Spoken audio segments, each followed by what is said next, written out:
नमस्कार मित्रांनो, आज आपण सिलोजिझम हा टॉपिक पाहणार आहोत. ठीक आहे. जनरली सिलोजिझमवरती कोणत्याही सरळ सेवा एक्झाममध्ये 2 ते 3 क्वेश्चन येतात आणि आपल्या BAMC एक्झाममध्ये देखील 2 ते 3 क्वेश्चन पाहायला भेटतील. तर आपण पाहूया. तर जनरली ह्या सिलोजिझममध्ये काय करायचं असतं की आपल्याला स्टेटमेंट दिलेले असतात. त्या स्टेटमेंटवरून आपण जी आपली व्हेन डायग्राम ती ड्रॉ करायची असते. त्यानंतर आपले जे काही कन्क्लुजन दिलेत ते बरोबर आहेत की चुकीचे आहेत ते आपल्याला ठरवायचं असतं. तर पाहूया स्टेटमेंट कशा प्रकारे असतात. तर जे आपलं पहिलं स्टेटमेंट असतं तर ह्या टाईपचं येऊ शकतं. सम ए आर बी म्हणजेच काय की काही ए हे बी आहेत. तर त्याची व्हेन डायग्राम कशी येईल, जसं की आपण दाखवलं या ठिकाणी सम ए आर बीची व्हेन डायग्राम अशी येईल. तर याचा अर्थ असा होतो की काही ए हे बी आहेत आणि काही बी देखील हे ए आहेत. ओके. त्यानंतर देन नेक्स्ट जे पुढचं आपलं जो आपला पुढचा जो डायग्राम आहे ती कोणती, ऑल ए आर बी आहे. ठीक आहे. ऑल ए आर बी म्हणजे काय, सर्व ए आहेत ती बी आहेत. त्याची व्हेन डायग्राम कशी होऊ शकते, all A are B. Okay. तर ही जी काय डायग्राम आहे ती ऑल ए आर बी, तर याच्यामध्ये ही डायग्राम जेव्हा येईल आपल्या व्हेन डायग्राममध्ये किंवा जस्ट स्टेटमेंट दिल्यानंतर आपण जेव्हा ही डायग्राम करूया टाईपची, तर ह्या डायग्राममध्ये समचे ऑल कन्क्लुजन जे बरोबर येणार. म्हणजे कसं, सम बी आर ए बरोबर येणार, सम ए आर बी ते पण बरोबर येणार. हे आपल्याला एक्स्ट्रा पण लक्षात ठेवायचं आहे. ठीक आहे. नंतर देन नेक्स्ट आपली जे थर्ड टाईपचं जे डायग्राम असू शकते कशी असू शकते, नो ए इज बी, म्हणजे त्याची व्हेन डायग्राम आपल्याला अशी असू शकते. ठीक आहे.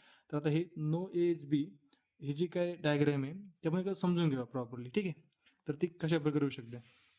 तर फर्स्ट ऑफ ऑल आपण काय केलं या ठिकाणी की इथं आपण ऑलरेडी डायग्राम ड्रॉ करून घेतली. इथं व्हेन डायग्राम स्टेटमेंटवरून आपण ऑलरेडी डायग्राम ड्रॉ करून घेतली. ही डायग्राम कशी ड्रॉ केली आपण, all H are I, no H is J आणि ऑल जे आर के. ठीक आहे.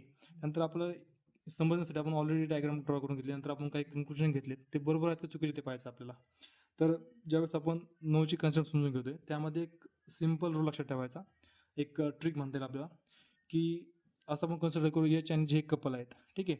आणि एच आणि जे जर ब्रेकअप झालं, एच आणि जे जर ब्रेकअप झालं तर यांच्या आतमध्ये, यांच्या पोटामध्ये किंवा यांच्यासोबत, ठीक आहे, ते एकमेकांसोबत बोलणार नाही. यांच्यासोबत जे कोणी असेल त्यांच्यासोबत ते बोलणार नाही. यांच्यासोबत म्हणजे काय, यांच्या आतमध्ये फॉर एक्झाम्पल की ह्या सर्कलच्या आतमध्ये. ठीक आहे. आता इथं कसं दिसतं आपल्याला की एच आणि जेचं ब्रेकअप झालं आहे, बरोबर. तर याच्या आतमध्ये जे असेल ते एकमेकांसोबत बोलणार नाही. तर पहिलं कन्क्लुजन काय आपलं, नो आय इज जे. ओके. नो आय इज जे. आता आपला आई कुठे आहे, इथे आहे, बरोबर, बाहेर आहे. आणि ब्रेकअप झालं कोणाचं, एच आणि जेचं झालं. तर आयचं काय संबंध आहे, काय नाही, आई बाहेर आहे ना. ठीक आहे. तर मग कसं एक साधा रूल लक्षात ठेवायचं की आपलं ब्रेकअप ज्याच्यासोबत, त्याच्या पोटातल्यासोबत त्याच्यासोबत आपण बोलणार नाही. ठीक आहे. तर आय तर बाहेर आहे आणि जे आणि एच ब्रेकअप झालं, तर आयचं काय संबंधच नाही. हा काय म्हणतो, नो आय इज जे, जे की आय आणि जे बोलू शकतो, हा नाही म्हणतो. म्हणून हे आपलं कन्क्लुजन चुकणार आपलं. ओके. देन नेक्स्ट पाहिलं पुढचं, नो के इच एच. ठीक आहे. आता ब्रेकअप झालं कोणाचं, एच आणि जेचं.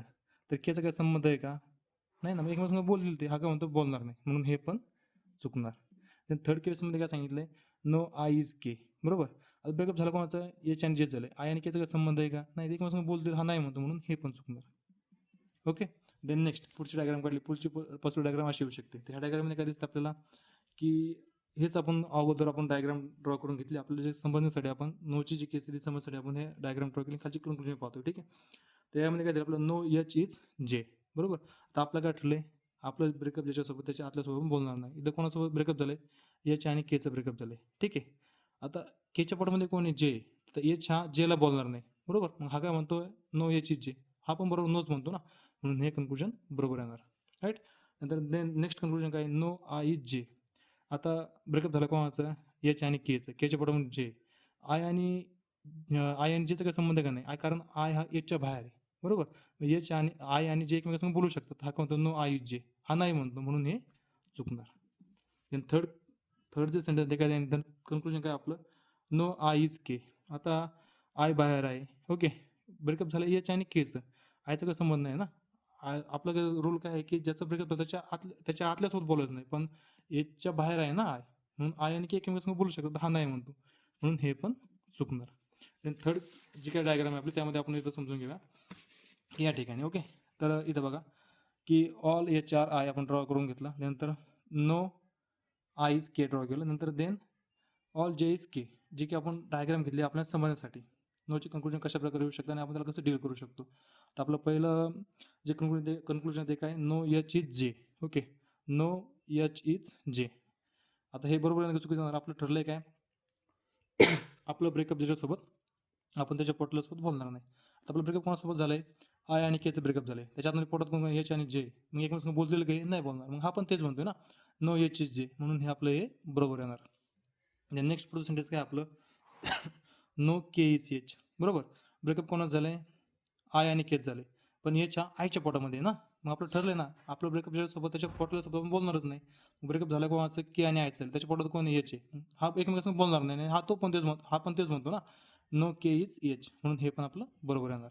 आणि देन थर्ड काय आपलं तिसरं कन्क्लुजन, नो आय इज जे, नो आय इज जे, तेच ना, केच्या पोटात कोण आहे, जे, ब्रेकअप कोणाचं, आय आणि केच आहे, केच्या पोटाला आपण बोलणार का नाही बोलणार, म्हणून हे काय, हे पण बरोबर. तर अशा पद्धतीने आपण some A are B, all A are B, no A is B, तर हे आपले अशा पद्धतीने स्टेटमेंट देतील, त्याची कन्क्लुजन काय येतील आपण पाहून घेतलं. ठीक आहे. नंतर आणखीन एक गोष्ट लक्षात ठेवायची की जेव्हा सम ए आर बी, सम आणि ऑलच्या केसमध्ये, सम आणि ऑलच्या केसमध्ये आपण काय करतो की जेवढं दिसतं आपल्या व्हेंडायग्राममध्ये तेवढंच पाहायचं. ठीक आहे. जे की आपलं व्हिजिबल आहे तेच पाहायचं आपल्याला. मी तुम्हाला ते क्वेश्चनच्या फॉर्ममध्ये समजून सांगेल एकदा. देन नेक्स्ट आपल्याला जी पुढची कन्सेप्ट पाहायची ती फ्यू अँड ओनली फ्यू पाहायची. Okay. Few and only few याचा याचा मिनिंग काय होतो किंवा याची कन्सेप्ट काय नेमकं, तर आपण एक स्टेटमेंट घेतलं, only few A are B. ठीक आहे. Only few A are B म्हणजेच काय, त्याची डायग्राम येते सम ए आर बी सारखी डायग्राम येते, जी की आपण इथं पाहिली. ठीक आहे. जे की आपण इथं पाहिली सम ए आर बीची डायग्राम अशी ती पण डायग्राम सेमच येते few, only few A are बीची पण. फक्त त्यामध्ये चेंजेस एवढा असतो की आपण स्टार केलं. स्टार काय केलंय की काहीच ए हे बी आहेत, पूर्ण ए हे बी आहेत का, नाही. ठीक आहे. काहीच पूर्णपणे ए हे बी कधीच होऊ शकत नाही पॉसिबिलिटीमध्ये पण. तर आपण या ठिकाणी एक कन्क्लुजन घेतलं काय की all A, all A being a B is a possibility. ठीक आहे. तर हे बरोबर इंग चुकीचं येईल, तर या ठिकाणी हे चुकीचं जाणार. कारण का, तर काहीच ए हे बी होणार आहेत, सगळे होऊ शकतात नाही होऊ शकत. पण हीच जर कंडिशन आपण या ठिकाणी जर घेतली असती, सम ए आर बी जर घेतला असता आपण. ठीक आहे. आता ही डायग्राम आपण याच्यामध्ये कन्क्लुजन घेतलं सम ए आर बी मध्येच, all A being B is a possibility. ठीक आहे. तर हे आपल्या या ठिकाणी बरोबर असतं, कारण हे सर्व ए हे बी होऊ शकतं. कसे होऊ शकतात, तर आपण ह्या दोन डायग्राम आले एकावरती एक, जसे आपण बांगडे एका ठेवतो ना त्या पद्धतीने. ठीक आहे. तर ऑल ए आर बी होऊ शकतात, तर ही पॉसिबिलिटी या ठिकाणी बरोबर येणार. तर आपल्याला फ्यू आणि ओनली फ्यू काय लक्षात ठेवायचं की एक पूर्णपणे बी कधीच होऊ शकत नाही, कारण तर मेन्शन केलं only few A are B. ठीक आहे. हीच कन्सेप्ट आहे, याच्यामध्ये फक्त डिफरंट एवढाच आहे, सम ए आर बी मध्ये आणि ओनली फ्यू आणि फ्यू ए आर बी मध्ये. ठीक आहे. नंतर देन नेक्स्ट पुढचं जे पाहिजे आपल्याला ते आयदर ऑर. आता आयदर ऑर कधी येतं क्वेश्चनमध्ये, जनरली आपल्याला ऑप्शनमध्ये काय दिलं असतं की चार कन्क्लुजन दिल्या, आपल्या दोन कन्क्लुजन असतात. तर पहिला ऑप्शन आपला काय असतो की वन फॉलो, दुसरं जे असतं आपलं ऑप्शन तो काय सेकंड फॉलो, तिसरा काय असतो की बोथ फॉलो, चौथा काय असतो की suppose none of the follow, म्हणजे दोन्ही पण चुकतं. आणि लास्ट जो असतो तो आपला आयदर ऑर. आयदर ऑर कधी येतं ऑप्शन उत्तरामध्ये. ठीक आहे. तर आयदर ऑरची कन्सेप्ट अशी आहे की आयदर ऑर दोन पद्धतीने होऊ शकतो. केव्हा, तर नो सपोज जेव्हा सम असेल. ठीक आहे. जेव्हा नो सोबत सम असेल, एलिमेंट सेम असतील आणि दोन्ही पण जर रेग्युलर आपण चुकत असतील, आणि तर त्या ठिकाणी आयदर ऑर येतं. याच्यामध्ये सिक्वेन्स मॅटर करत नाही. सिक्वेन्स कसं मॅटर करत नाही, ए आणि बीचा. म्हणजेच काय, जे की तुम्हाला मी इथं एक एक्झाम्पलनुसार समजून सांगितले. आता हे बघा, या ठिकाणी आपण एक डायग्राम ड्रॉ केली, सम ए आर बी केलं, सम बी आर सी केलं. ओके. आपलं कन्क्लुजन काय घेतलं आपण, no A is C. Okay. No A is C. आणि आणखीन एक गोष्ट लक्षात ठेवायची, ज्यावेळेस सिंगल वेन डायग्राम असते, सिंगल वेन डायग्राम म्हणजेच काय की ज्यावेळेस एकमेकाला चेपलेले असतात, तर त्या ठिकाणी कोणतीही पॉसिबिलिटी ही बरोबर असते आणि नो कन्क्लुजन हे रॉंग असतं. तर आता ह्या ठिकाणी आपल्याला काय दिसते, सिंगल वेन डायग्राम दिसते, तर यामध्ये नो कन्क्लुजन हे डायरेक्ट चुकणार. बरोबर. नो ए सी आपलं चुकलं. नंतर some A are C, some A are C तुम्हाला आणखीन एक गोष्ट सांगितली होती मी की ऑल आणि समच्या डायग्राममध्ये जेवढं दिसतं तेवढंच पाहायचं. तर या ठिकाणी आपल्याला दिसतंय सम ए आर सी दिसते का, आपल्याला नाही दिसत आहे, याने सीला आम्हाला पण संबंध, म्हणून हे पण चुकणार. ठीक आहे. आता या ठिकाणी आपण काय करू शकतो की उत्तर कसं येऊ शकतं, दोन्ही चुकले, पण ॲक्च्युली दोन्ही चूक उत्तर येऊ शकत नाही. उत्तर काय येईल की आयदर होईल. कसं येईल, नो सोबत सम आहे. ओके. एलिमेंट सेम आहेत, इथं ए आहे इथं सी आहे, इथं ए आहे सी आहे, एलिमेंट पण सेम आहेत. बरोबर. दोन्ही पण चुकलेत. यांचा सिक्वेन्स मॅटर करत नाही. म्हणजेच काही इथं कसं झालं, ए सी एकदम सिक्वेन्सनुसार आले. बरोबर. पण हे जर उलटे जर राहिले असते, सम सी आर नॉट ए, तरी पण चाललं असतं. नो आणि समच्या केसमध्ये सिक्वेन्स मॅटर करत नाही. सेम कंडिशन फॉलो कुठं, ज्यावेळेस आयदर कधी येऊ शकतं, ज्यावेळेस ऑल सोबत सम नॉट असेल तर, मग त्यामध्ये पण कंडिशन सेम अशी होती काय की एलिमेंट सेम पाहिजे, दोन्ही पण चुकले पाहिजे, आणि सिक्वेन्स मॅटर करतो. मग सिक्वेन्स मॅटर कसा मॅटर करतो की जसं नो ए सी आले आणि सम ए सी आले, ए आणि सी जसं रेग्युलर आले तसंच, आणि खाली पण सेम आले पाहिजे, तर मागं पुढे चालणार नाही. ठीक आहे. तर अशा पद्धतीने आयदर ऑर येतं.